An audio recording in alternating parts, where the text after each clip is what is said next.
ఆమె ఇక్కడ దైవ స్వరూపం అంట. ఎలాగా? తన రూపంలో తన స్వరూపంలో దేవుడు నరులను చేసెను. తన రూపంలో తన స్వరూపం నందు. అది కారణం 1:27-28 ఉంటుంది. ఇలా మనం చూసినట్లయితే తన స్వరూపంలో నరులను చేశాడు. ఇంకోటి కీర్తన గ్రంథంలో కూడా మనం చూసినట్లయితే 8:4-5 క్లియర్ గా చెప్తారు. అక్కడ ఎట్లా చేశాడు, ఏం చేశాడు? మనుషుల్ని తలంచడానికి వాడే పాటి వాడు అంటాడు. మనిషిని జ్ఞాపకం చేసుకుంటే వాడే పాటి వాడు. నువ్వు నరపుత్రుని దర్శించడానికి ఏ పాటి వాడు? దేవుని కంటే వానిని కొంచెము ఎట్లా చేశాడంట? తక్కువ వానిగా చేసి ఎలా చేశాడంట? కొంచెము తక్కువ. మనము పనికి మాలిన వారం అనుకుంటున్నాం. పనికి మాలిన వారం కాదు. దేవుడికి చాలా ఇష్టలై ఉన్నాము. దేవుడు చాలా ప్రేమిస్తున్నాడు. ప్రేమించాడు కాబట్టే నీ కొరకు నా కొరకు ఆయన ఒక కుమారుడిగా అనుగ్రహించబడి ఒక కన్యకకు పుట్టి జన్మ పాప కర్మ పాపం లేకుండా ఆయన ఈ లోకంలోకి వస్తేనే కానీ ఈ మానవ జాతికి విముక్తి కలిగిద్దని, ఈ మానవుల యొక్క పాపాలు కొట్టివేయబడటానికి ఆయన బలి అర్పించబడితేనే కానీ, అది నడి బొడ్డున ఆయన పుట్టి పెరిగి పెద్దవాడయ్యి తిరిగి మనందరి కొరకు మరణించి సిలువేయబడి మరణించి రక్తము కార్చి తిరిగి మళ్ళా సమాధి చేయబడి 3వ దినమున లేచి ఈ రోజు వాటికి సజీవుడిగా ఉన్న దేవుడు యేసుక్రీస్తు వారు ఆయన సమాధి తెరవబడిన ప్రపంచం మొత్తంలో కల్లా. ఆమేన్, హల్లెలూయా. ఎవరు అంటే మనము దేవుడి కంటే కొంచెం తక్కువగా చేయబడి ఉన్నాం. దేవుడి కంటే కొంచెం తక్కువగా చేయబడి ఉన్నాం. అందుకని మానవుడు అంటే చాలా ప్రేమ దేవుడికి. మానవుడు అంటే చాలా ప్రేమ. అందుకని ప్రేమించాడు కాబట్టే అంత రిస్క్ తీసుకున్నాడు. ప్రేమించాడు కాబట్టే అంత రిస్క్ తీసుకున్నాడు.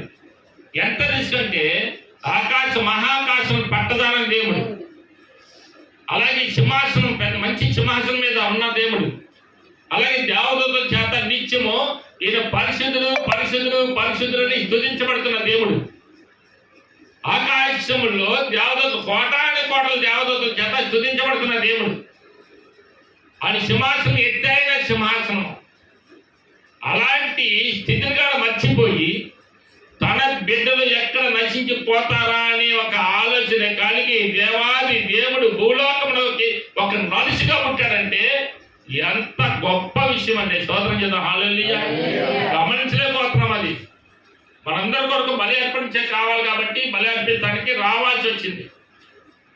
బలి అర్పణ కావాలంటే మంచి నీతి మంచిగా ఉన్నాడు, నిజాయితీ కలిగి ఉండాలి, పాపం లేని వ్యక్తి కావాలి, పాపంలోని శాపంలోని జీవించకుండా ఉండాలి.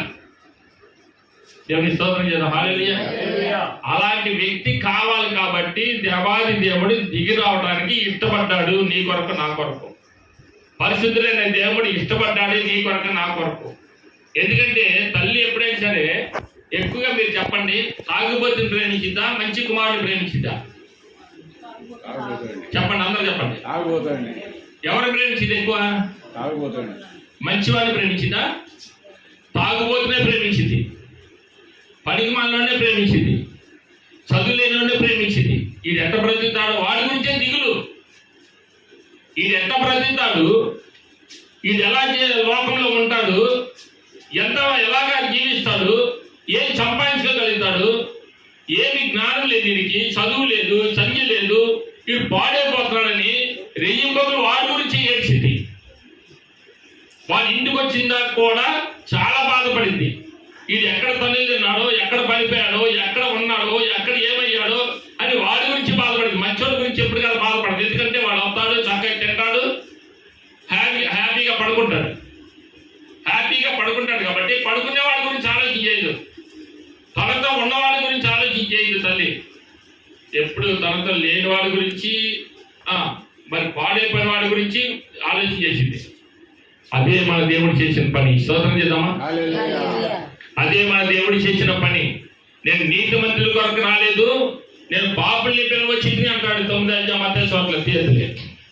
రోగులకి డాక్టర్ ఎలాగైతే అవసరమో పాపం కలిగిన వారికి ప్రతి ఒక్కరికి దేవుడు అవసరమో అని చెప్పాడు. ఎవరికంట?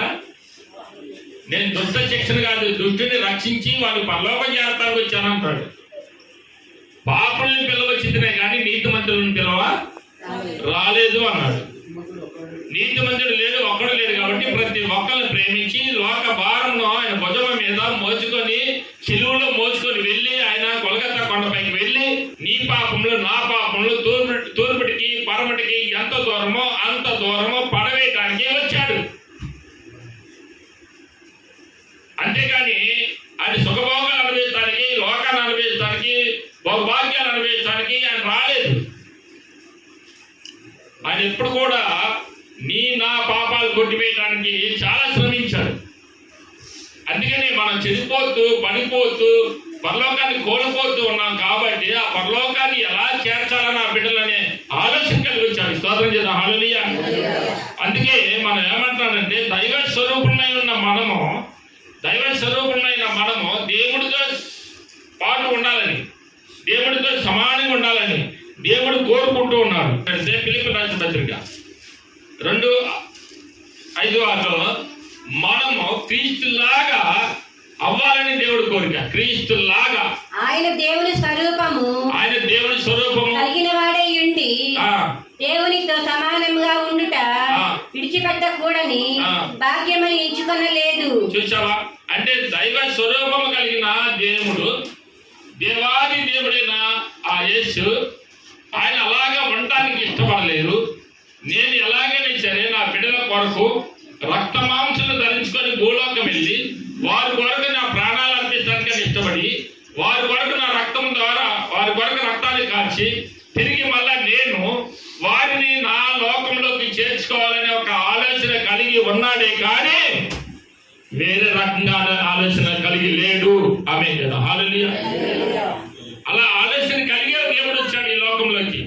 ఒక కన్యకకు పుట్టాడంటే దానికి అర్థం ఏంటంటే కన్యకకు పుట్టకపోతే ఆయన పనికిరాడు, నువ్వు నాలాంటి వాడివేలాగా నువ్వేమనుకొస్తారు బాబు అంటావు మనం. నువ్వు నాలాగా అనుభవించావు, నాలాగా ఉన్నావు, నాలా జీవించావు, నాలా బ్రతికావు, నాలాగే ఉన్నావు, నువ్వేమనుకొస్తావు నాకు? అందుకని నీతివంతుడు లేడు, ఒక్కడు లేడని భూలోకంలో సాక్ష్యం ఇస్తున్నాడు. అందుకని ఈ సాక్ష్యం ఇచ్చిన దాన్ని బట్టి ఆయన ఏం చేశాడంటే నీతివంతుడు గాను, పరిశుద్ధుడు గాను, అలాగే నిజాయితీ కలిగిన వాడు గాను, పాపం లేని వ్యక్తిగా ఈ లోకంలోకి వచ్చి ప్రతి ఒక్కరి నిమిత్తము రక్తం కాచి పాపమును తీసివేసి పరలోకం చేరటానికి ఇష్టపడిన దేవుడు మన దేవుడు. స్తోత్రం చేద్దాం, హల్లెలూయా. అలాగే ఇష్టపడుతున్నాడు. ఈ జాస్యం ఎవరైనా అట్లా చేస్తుంటే చెప్పండి, వాళ్ళ పాదాలు పట్టుకొని బతిమాలుతారు.